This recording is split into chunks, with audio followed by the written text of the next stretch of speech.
Buenas noches. Continuando con nuestras sesiones científicas de la Sociedad de Cirujanos General del Perú, vamos a tratar el tema diverticulitis aguda, ¿qué hay de nuevo?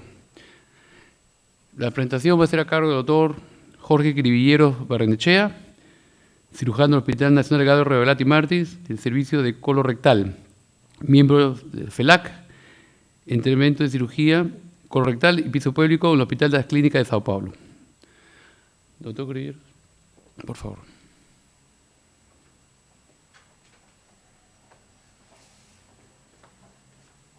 Buenas noches a todos los presentes.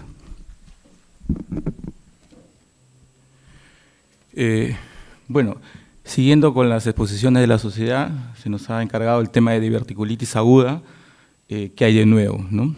Antes de empezar el tema, quiero agradecer a la sociedad y a la comitiva por haberme invitado para tocar este tema con ustedes. Bueno, hablar sobre diverticulitis aguda es hablar sobre una de las patologías que más ha cambiado en las últimas décadas, ¿no? Y cuando hablo de que ha cambiado desde su patogenia, la historia natural de la enfermedad hasta su manejo.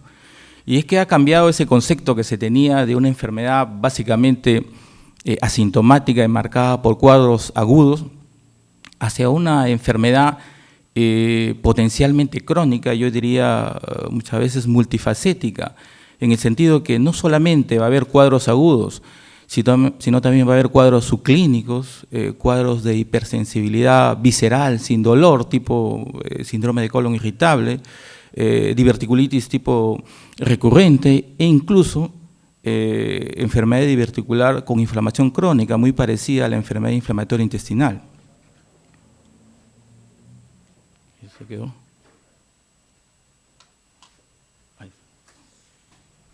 Bueno, la prevalencia de esta enfermedad ha aumentado últimamente en las últimas admisiones hospitalarias, más o menos se tiene que es un promedio del 26%. Y esto está en relación que actualmente tenemos más extensión de la enfermedad de los pacientes de la tercera edad.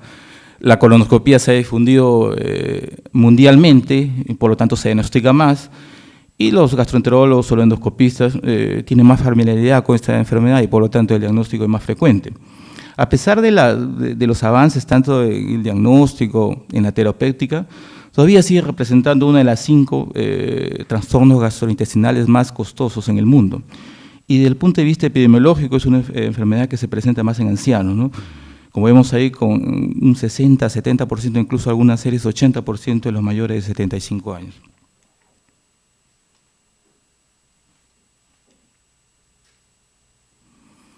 De los pacientes que presentan diverticulosis, más o menos un 10 a 25% van a ser la diverticulitis, y de estos más o menos un 15% va a ser complicado. Si sacamos del total, más o menos significa un 4 o 5% de enfermedad diverticular complicada. La morbilidad todavía sigue siendo alta, 50% sobre todo en los pacientes con enfermedad diverticular complicada, y la mortalidad no es nada despreciable, 10 a 15%, a pesar de todos los avances técnicos quirúrgicos que tenemos hasta la actualidad. Bueno, para hablar sobre este tema vamos a hablar sobre la patogenia, diverticulitis aguda no complicada y diverticulitis aguda complicada. Bueno, en cuanto a la patogenia, la teoría tradicional que teníamos que la diverticulitis se producía por la obstrucción de un fecalito en el cuello del divertículo, que esto iba a producir una éstasis dentro de la luz del divertículo y que a la vez iba a producir una abrasión de la mucosa y por lo tanto posteriormente una inflamación y de una perforación, y con ello se producía el cuadro de diverticulitis aguda, ha cambiado actualmente, ¿no? Por una patogenia de tipo multifactorial, tanto a nivel de la diverticulosis como a nivel de la diverticulitis. En la diverticulosis, como digo, es multifactorial, hay varios factores, ¿no? No solamente es la dieta baja en fibra, sino también se ha visto que en los pacientes, en los estudios de patología hay un daño nervioso, una degeneración neuronal a nivel de la pared del colon. Mucho que tiene que ver esto con el envejecimiento, por eso que es donde se presenta más esta enfermedad. También se ha visto alteraciones en la pared del colon, básicamente a nivel del colágeno, y hay una alteración del colágeno tanto cuantitativa, ¿no? Es decir, hay una menor producción de colágeno y hay una alteración funcional del colágeno tipo 3. Con esto hay una debilidad de la pared y la mayor probabilidad de formar un divertículo. También se ha visto que hay una mayor cantidad de elastina. En los estudios de patología se ve que la elastina existe más del 200% en comparación con un paciente normal. Y esto trae como consecuencia la elastina a nivel del músculo liso y circular del colon, traiga una contracción de la misma. Vamos a ver un colon pequeño, no sé si ustedes se han dado cuenta que cuando uno opera a un paciente con una diverticulitis es un colon muy pequeño, eso es producto de la elastina. ¿Esto qué lleva? Lleva que la mucosa redundante tiende a protruir por los sitios más débiles de la pared. Y también tiene que ver mucho la genética, ¿no?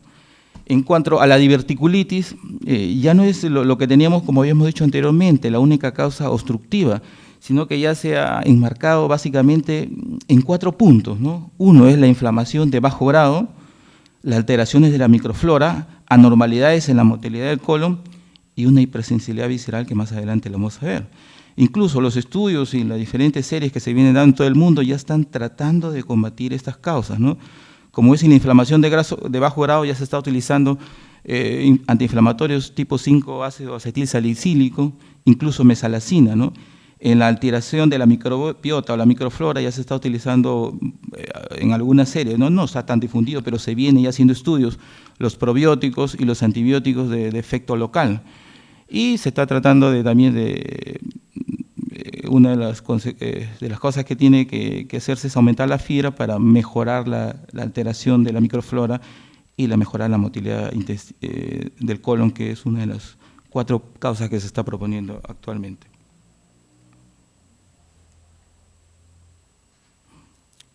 Y bueno, ¿y por qué la inflamación de bajo grado, no?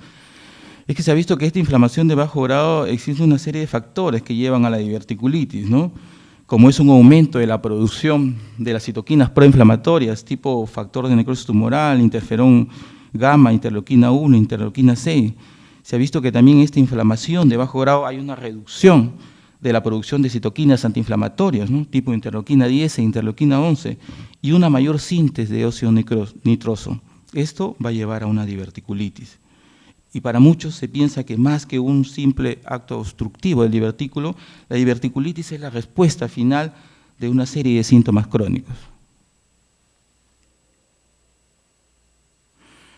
Este es un estudio del Colegio Americano de Gastroenterología, donde nos habla sobre la enfermedad diverticular como una enfermedad crónica, ¿no? Nos habla sobre la evolución epidemiológica y los conocimientos clínicos. ¿Y qué nos revela? Nos revela cuáles son los nuevos conocimientos sobre la epidemiología, fisiopatología y el curso clínico de la enfermedad diverticular. Y nos habla de los 4 puntos que hemos hablado, ¿no? La inflamación de bajo grado, que incluso esta inflamación se puede presentar en pacientes sin colitis manifiesta, ¿no? Tanto es así que en los estudios de patología el 75% de pacientes que fueron operados por colectomía electiva asintomáticos tienen esta inflamación de bajo grado. En algunas circunstancias, esta colitis crónica o esta colitis de bajo grado, que puede ser crónica, puede aumentar los niveles de neuropéptidos a nivel de la mucosa y se puede producir una inflamación aguda y tener el cuadro de diverticulitis aguda que nosotros normalmente conocemos, ¿no? El otro punto es la alteración de la microflora intestinal. Se ha visto que en estos pacientes hay una disbiosis crónica con sobrecrecimiento bacteriano y un aumento de patógenos. Producto de los mismos, va a haber una alteración de los metabolitos anormales y por lo tanto una inflamación.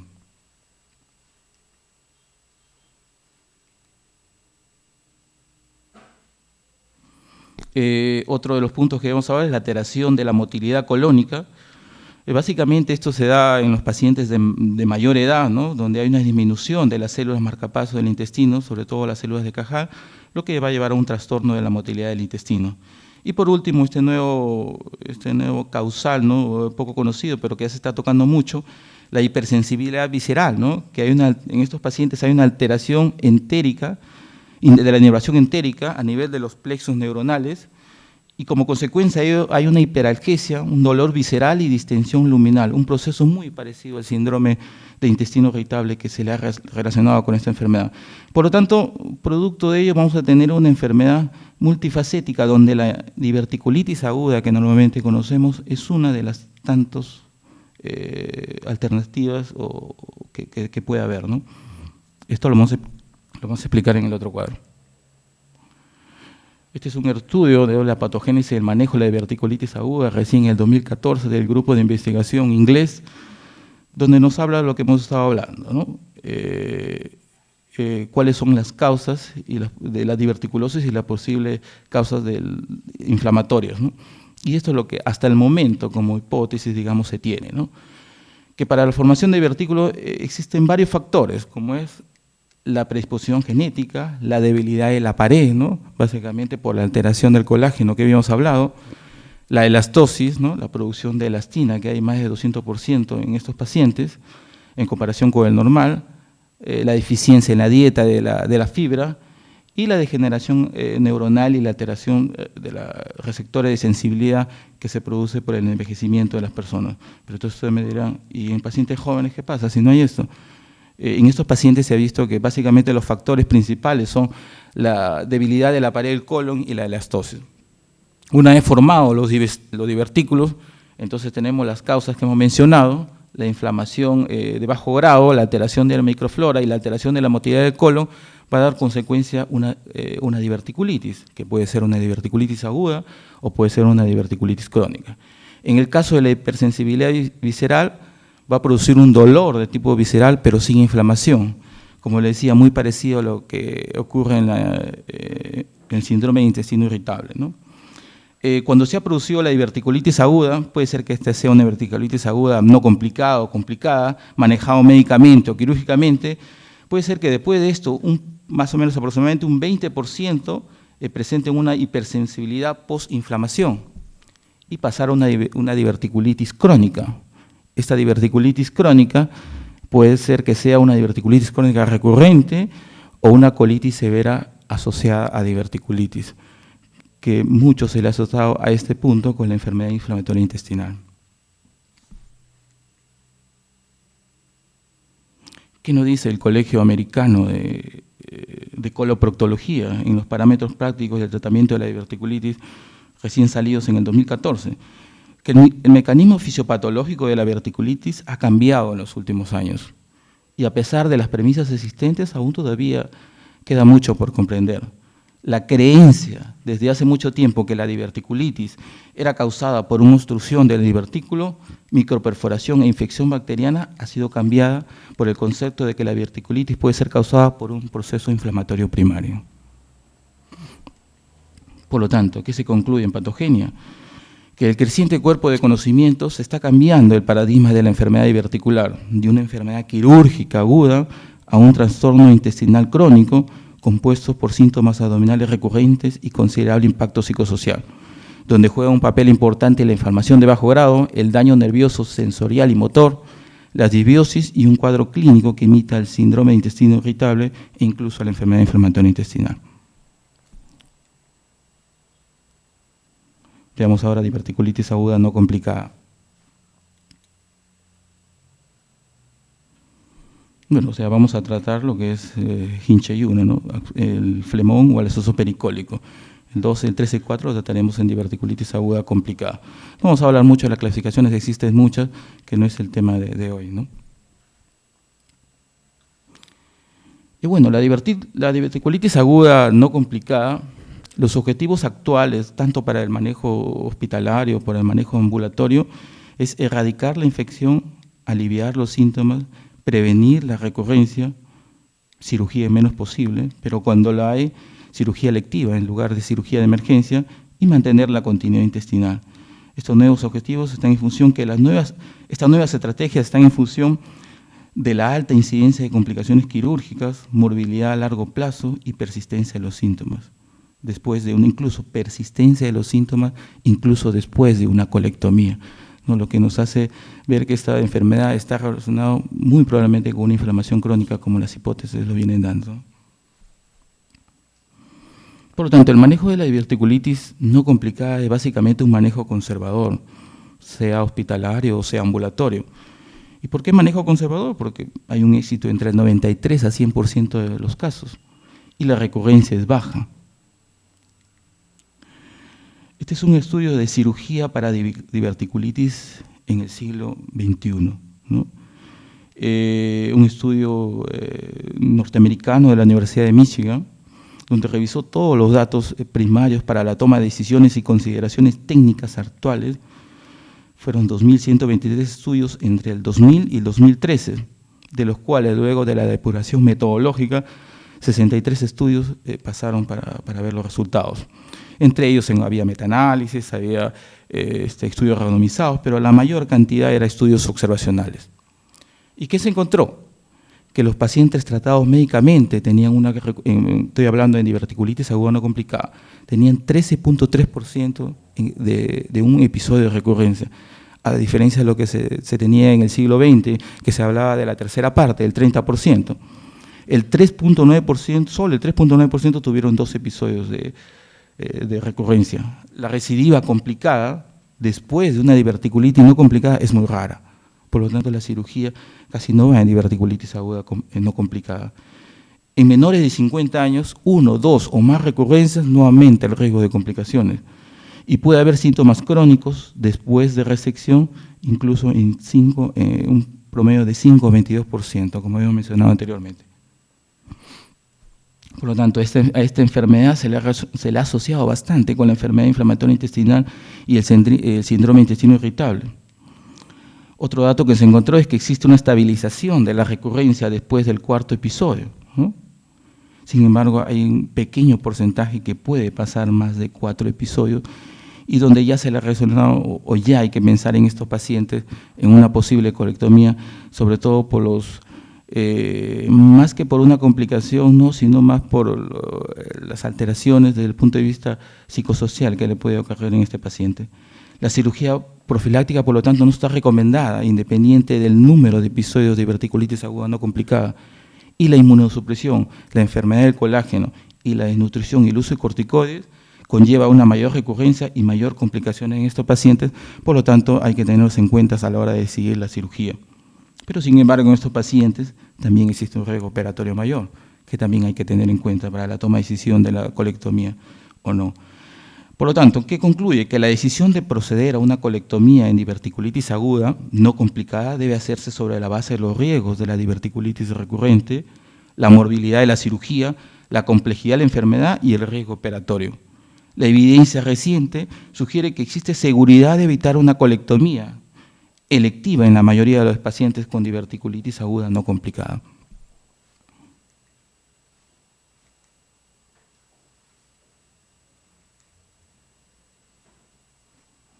Que se puede concluir en la diverticulitis no complicada, que la historia de la diverticulitis aguda no complicada suele ser benigna, con recurrencia de enfermedad complicada muy baja, el tratamiento médico es la elección.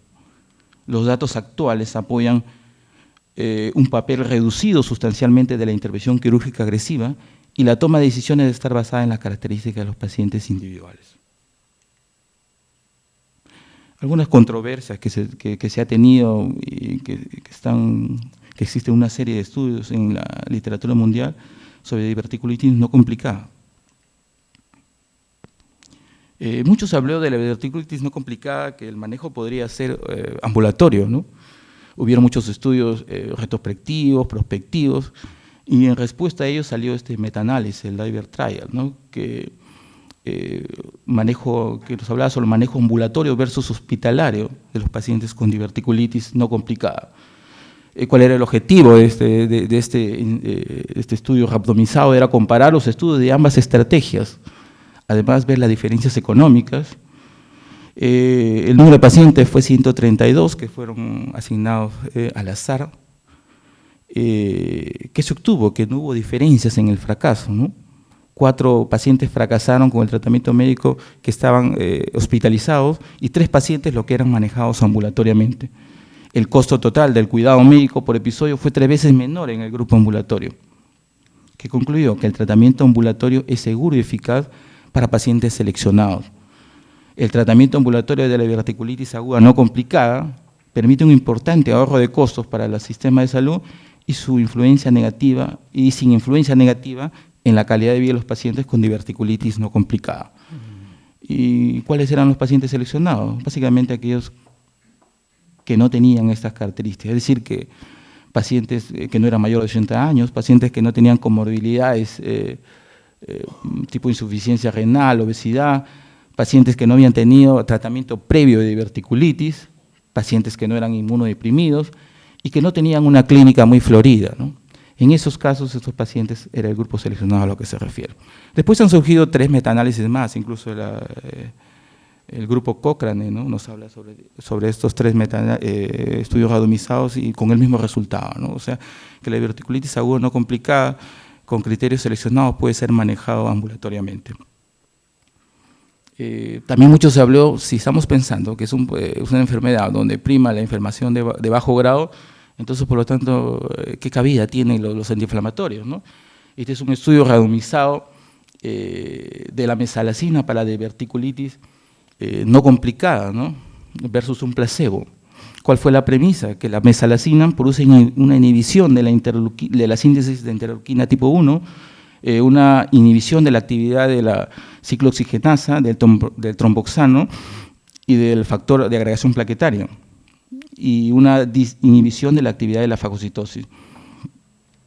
¿Qué se encontró? Que una dosis diaria de mesalazina puede aliviar el dolor durante un brote sintomático de diverticulitis no complicada.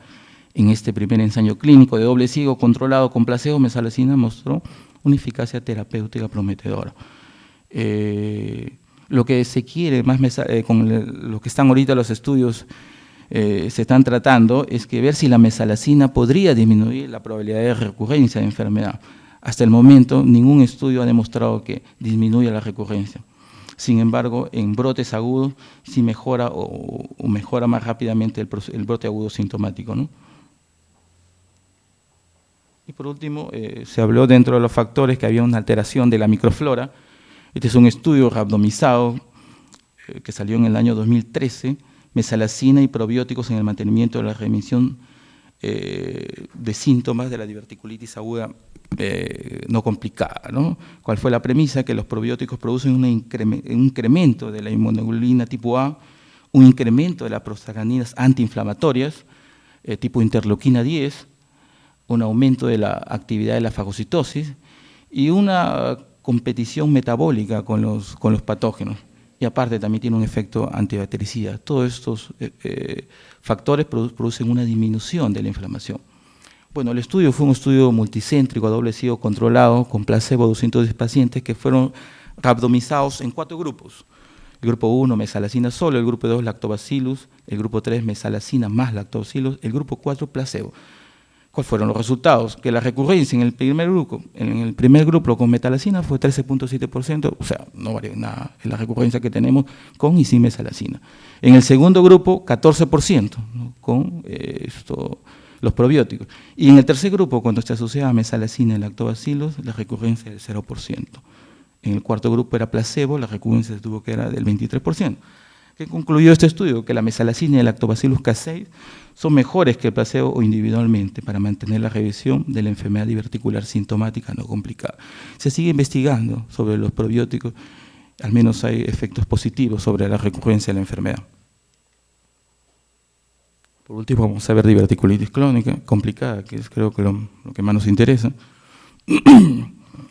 Vamos a ver diverticulitis Kinshasa 2, cuando hay un absceso. En este caso, el tratamiento médico con antibióticos es la elección, el manejo inicial de los abscesos o Kinshasa 2. El drenaje percutáneo guiado por imágenes suele ser el tratamiento más adecuado para pacientes estables con abscesos de mayor tamaño, grado de recomendación B. Sin embargo, cuando tenemos un absceso, ¿qué hacer, no? Cuando lo drenamos, y si hay un acceso con aire libre localizada, ¿es sinónimo de cirugía? Para explicar esto, veamos este estudio que más o menos orienta lo que se está haciendo actualmente, la eficacia del manejo no operatorio en la diverticulitis aguda complicada. Es un estudio del 2011, un estudio norteamericano. En este estudio se estudió pacientes con diverticulitis aguda complicada, fueron 136 pacientes. Lo que se trató es examinar la eficacia del tratamiento no quirúrgico de la diverticulitis aguda con abscesos o perforación. Y para eso se utilizó el criterio de estudio de perforación diverticular según Seward, ¿no?, que nos habla del grado 1 es cuando tiene aire localizado sin absceso. Y peridiverticular, ¿no? El grado 2, cuando hay aire localizado, pequeño, menor de 2 centímetros, pero distante al divertículo, a la perforación, o que tenga un absceso de menor de 4 centímetros. El grado 3, que tenga aire libre localizado mayor de 2 centímetros distante al divertículo, o que tenga un absceso de mayor de 4 centímetros. Y cuando había aire libre o líquido libre con peritonitis, o sea, una peritonitis fecaloidea o purulenta, se habla de grado 4, o sea, un Hinchay 3 y un Hinchay 4. ¿Cuáles fueron los resultados? Que el total de pacientes que tenían grado 1, que eran 19 pacientes, o sea, que tenían aire libre localizado peridiverticular, ninguno fue, 0% fue a drenaje percutáneo.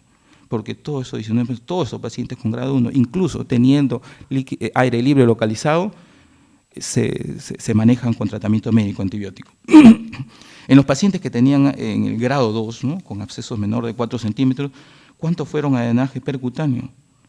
2%, solamente un paciente. Estos pacientes con abscesos menor de 4 centímetros o incluso aire libre localizado distante pueden ser manejados médicamente, sin drenaje percutáneo.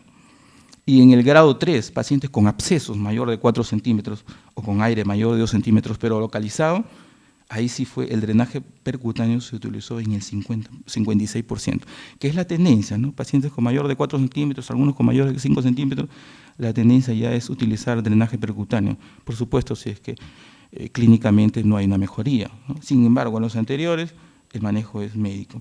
Y en el grado 4, solamente hubo 6 pacientes, 0% utilizaron drenaje percutáneo porque todos se operaron como cirugía de urgencia.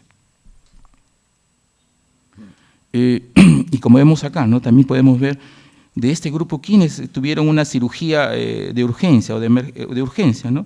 En el grado 1, que tenían el aire localizado peridiverticular, 2 pacientes fueron a cirugía de emergencia. En el grado 2, que tenían abscesos menor de 4 centímetros, solamente un paciente, o sea, no lo veo bien. 2%, ¿no?, un paciente nada más. Y en los que tenía, en los abscesos que eran mayor de 4 centímetros, es solamente 4 pacientes.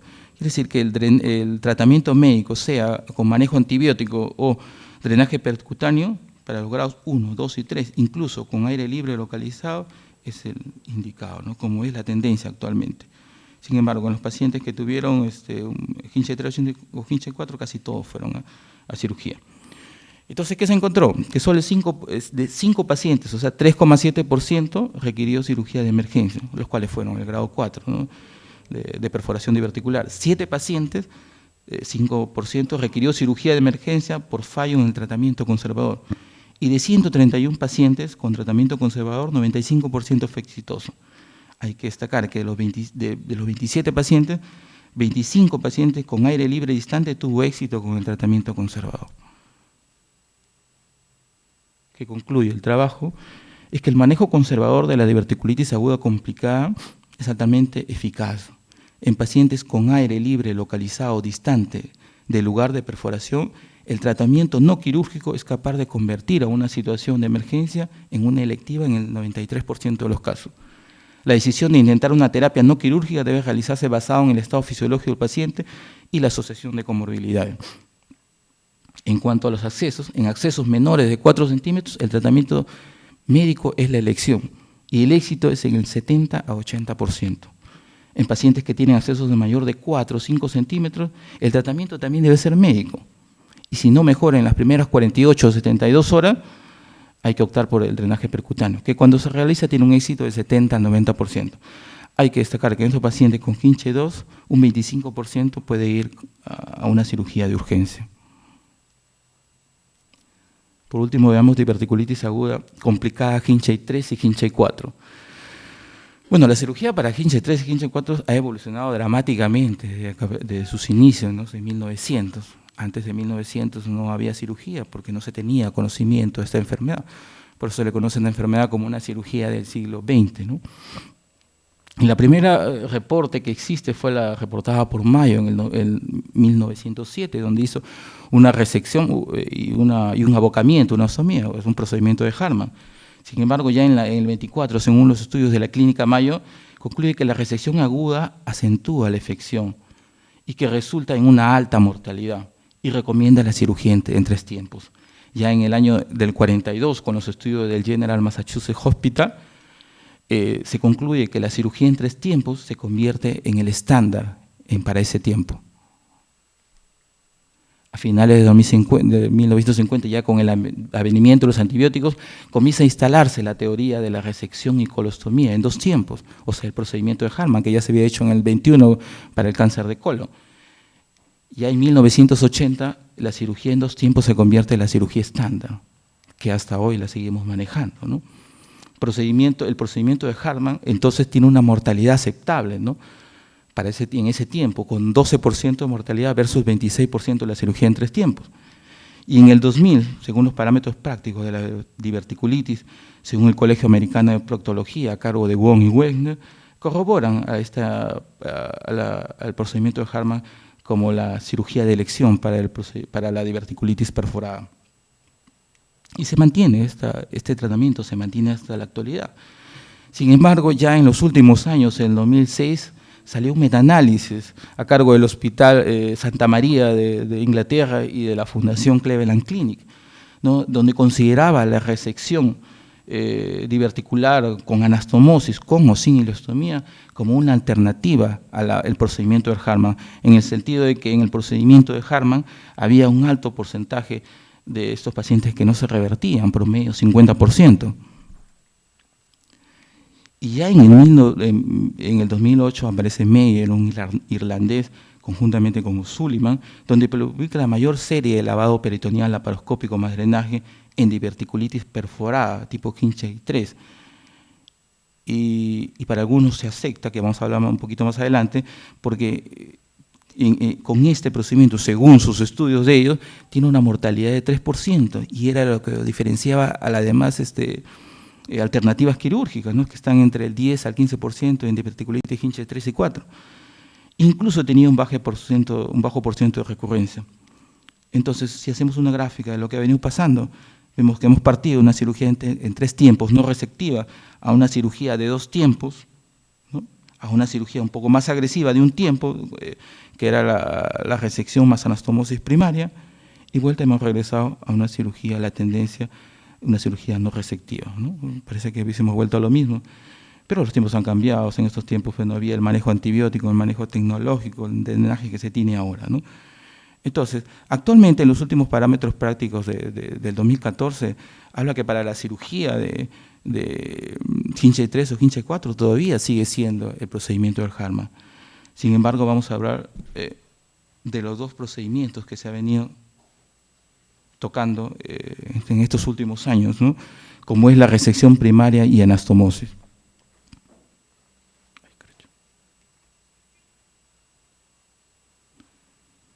Y este tema comenzó a tratarse la resección primaria y anastomosis en Kinchay 3 y Kinchay 4. Antes se tocaba para pacientes con diverticulitis no complicada, recién en el 2006, con este estudio, ¿no? De resección primaria con anastomosis versus procedimiento de Hartmann en cirugía no electiva para la diverticulitis aguda colónica. Una revisión sistemática, como había mencionado, entre ingleses y norteamericanos, ¿no? De la Fundación Cleveland Clinic. ¿Y cuál fue? Fue un estudio comparativo entre 1984 y el 2004, en donde se comparaba ambos procedimientos. Fueron 15 estudios con 963 pacientes. 57% fueron a resección primaria con anastomosis y 47% con el procedimiento de Hartmann.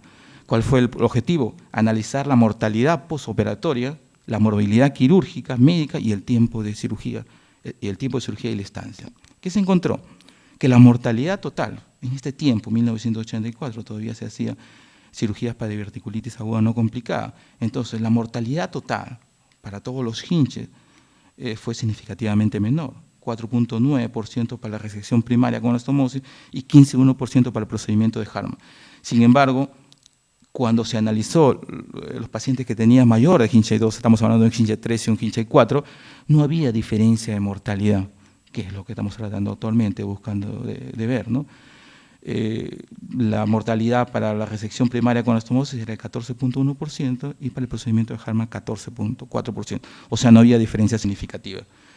¿Qué concluyó este trabajo con el que inició este tema? Es que los pacientes seleccionados para resección en anastomosis primaria tienen una menor mortalidad que los tratados mediante el procedimiento de Hartmann. Sin embargo, en situaciones de emergencia, Hinchey 3 y Hinchey 4, existe una mortalidad comparable, o sea, no hay diferencia. Como resultado de estos estudios, apareció un estudio multicéntrico randomizado en el año 2012 por el grupo suizo de investigación, ¿no? Donde veía, ¿no? La diferencia que había entre una resección en anastomosis versus un procedimiento de Hartmann en diverticulitis aguda purulenta o fecaloidea. Entonces, ¿qué se pretendió? Comparar el procedimiento de Hartmann con la resección y anastomosis, pero en este caso con ileostomía, en diverticulitis aguda perforada, tipo Hinchey 3 y Hinchey 4. Un total de 62 pacientes. El procedimiento de Hartmann fueron asignados randomizadamente 30 pacientes y para la resección y anastomosis con ileostomía 32 pacientes. Fue homogenizado, ¿no? Para el procedimiento de Hartmann y para la resección y anastomosis, ¿no? Hinchey 3 para uno fue 76%, para otro 75%, y Hinchey 4 para uno 24% y para otro 25%. ¿Qué se concluyó? Que la tasa global de complicaciones fueron comparables. La tasa global de complicaciones en general, porque se estudió en el momento de la cirugía, la primera cirugía y la reversión, ¿no? La tasa de complicaciones fueron iguales en ambos, o sea, no varió. Después de la primera cirugía, la mortalidad también fue comparable y la morbilidad fue igual.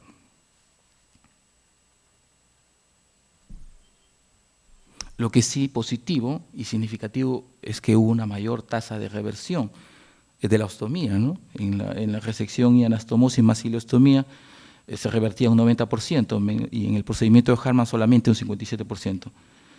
Hubo lo positivo también que fue menos costos hospitalarios, ¿no? En la resección anastomosis con ileostomía fue $16.717 por hospitalización y para el otro 24.014, ¿no? Y también hubo una menor estancia hospitalaria para la resección en anastomosis, 6 días versus 9 días.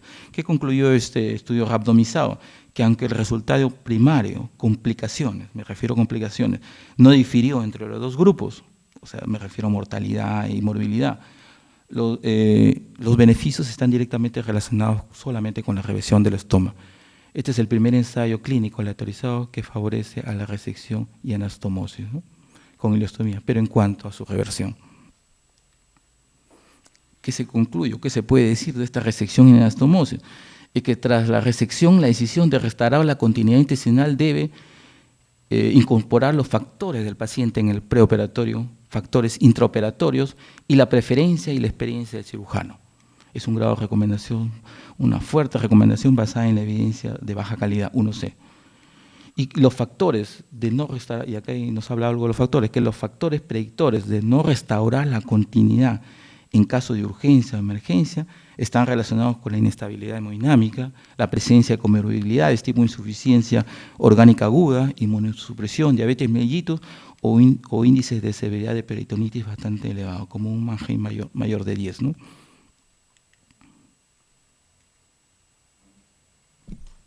Y por último, el lavado peritoneal laparoscópico, ¿no?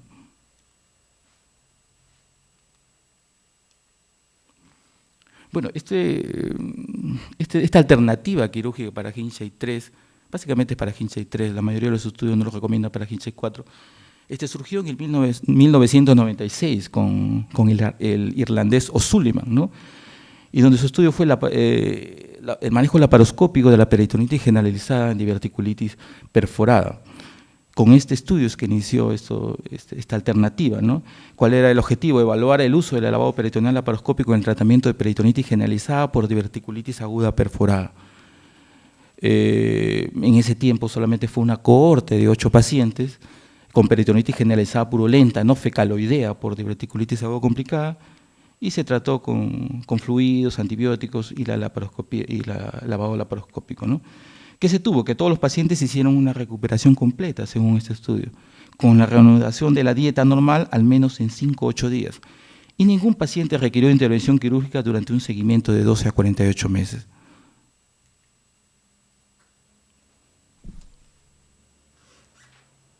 Posteriormente, hubieron una serie de trabajos en todo el mundo, ¿no? Irlandeses, franceses, australianos, y todos más o menos con el mismo tenor y con los mismos resultados.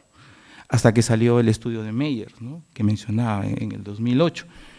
Y lo menciono este estudio, porque con este estudio la Sociedad Europea de Cirugía Endoscópica toma al lavado peritoneal laparoscópico como una de sus alternativas para el tratamiento de la peritonitis Hinchey 3.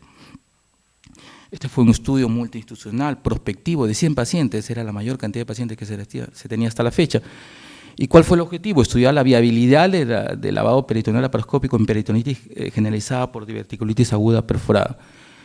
Sus pacientes fueron estos, ¿no? 43 tenían neumoperitoneo según la radiografía, 40 tenían líquido libre y aire libre según la tomografía, y 17 tenían líquido y aire libre localizado. Hinchey 2 fueron 25 pacientes, Hinchey 3 67 y Hinchey 4 8 pacientes. Acá están los 100 pacientes, 92 eran Hinchey 3 o menos, o Hinchey 2 en este caso también, 8 eran Hinchey 4, de los 92 fueron lavado peritoneal laparoscópico, de los cuales 3 murieron, entre sepsis e insuficiencia respiratoria, y 2 no mejoraron o no se resolucionaron con lavado peritoneal laparoscópico. Y de los 8 de Hinchey 4, todos fueron a cirugía, ¿no? A un procedimiento de Harman, me refiero. ¿Qué se tiene? Que al último se resolvieron por lavado peritoneal laparoscópico 87 pacientes y uno más que serenó por drenaje percutáneo. 87% de 100 pacientes tuvieron un éxito, según este estudio, con el lavado peritoneal laparoscópico.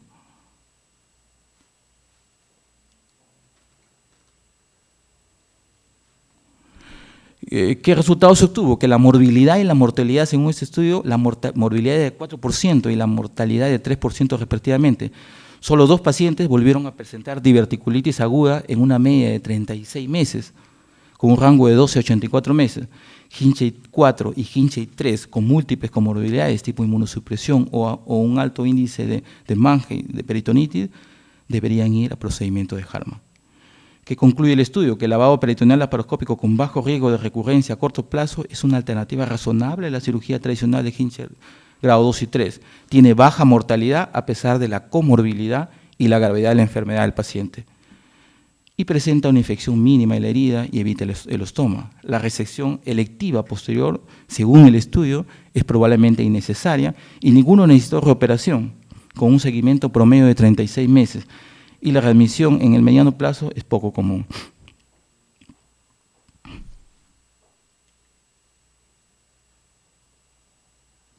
Este es el último estudio que voy a presentar sobre el lavado peritoneal laparoscópico, que es el último estudio también en la literatura, del año 2012.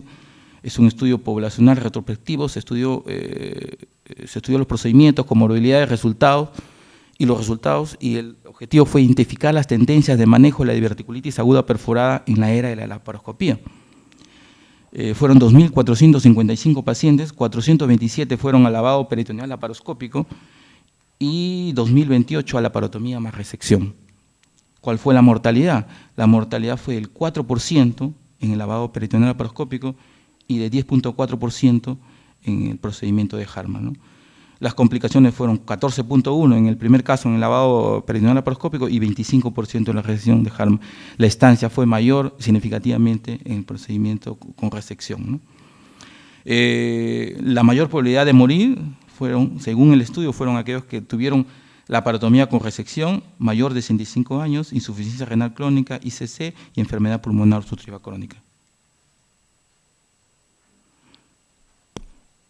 ¿Qué concluye este estudio? Que el número de pacientes seleccionados en el lavado peritoneal laparoscópico en diverticulitis aguda perforada es cada vez mayor y los resultados de este estudio son comparables a otros informes.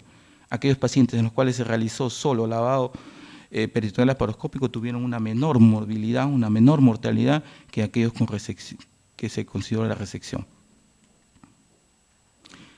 Para terminar, ¿qué nos dice los parámetros prácticos del tratamiento de la diverticulitis según el Colegio americano de coloproctología recién salido en el 2014, que el lavado peritoneal laparoscópico es una modalidad de tratamiento atractiva porque evita gran parte de la morbilidad y la mortalidad asociadas con la terapia basada en la resección estándar.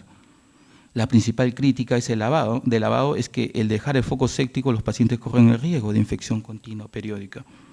En la actualidad, debido a la baja calidad de la literatura existente en el lavado peritoneal laparoscópico y el riesgo inherente en la selección en la literatura y la falta de estudios randomizados en pacientes con peritonitis purulenta o fecal, el lavado peritoneal laparoscópico no es una alternativa adecuada, según el Colegio Americano, a pesar de que la Sociedad Europea de Cirugía Endoscópica ya lo está utilizando.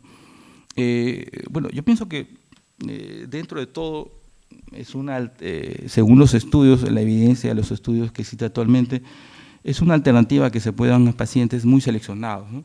Pacientes de tipo diverticulitis Hinge tipo 3, ¿no? Que no tienen mucha comorbilidad. Bueno, los resultados están a la espera, porque tanto se ha hablado que se necesita estudios randomizados. A falta de uno, hay 4 ensayos randomizados que están en espera, ¿no? Que es el Light Trials, ¿no? En estudio danés, ¿no? Que su fecha estimada de culminación es en el 2017, está el Lapland, ¿no? Que es un estudio irlandés, con fecha estimada de culminación, todos comparando pues, el lavado peritoneal laparoscópico versus la cirugía resectiva, ¿no? Para diciembre de 2015 está el DILALA Trials, ¿no? En estudio escandinavo, que está para diciembre de 2015, y el que está más cerca es el estudio escandinavo, ¿no? De diverticulitis aguda, en lavado peritoneal laparoscópico, que tiene una fecha de culminación de los estudios según, a inicio del 2015, ¿no? Incluso para septiembre del 2014 ya están, según si ustedes revisan la página de www.clinicaltrial.gov, van a encontrar todo lo que les estoy hablando, ¿no?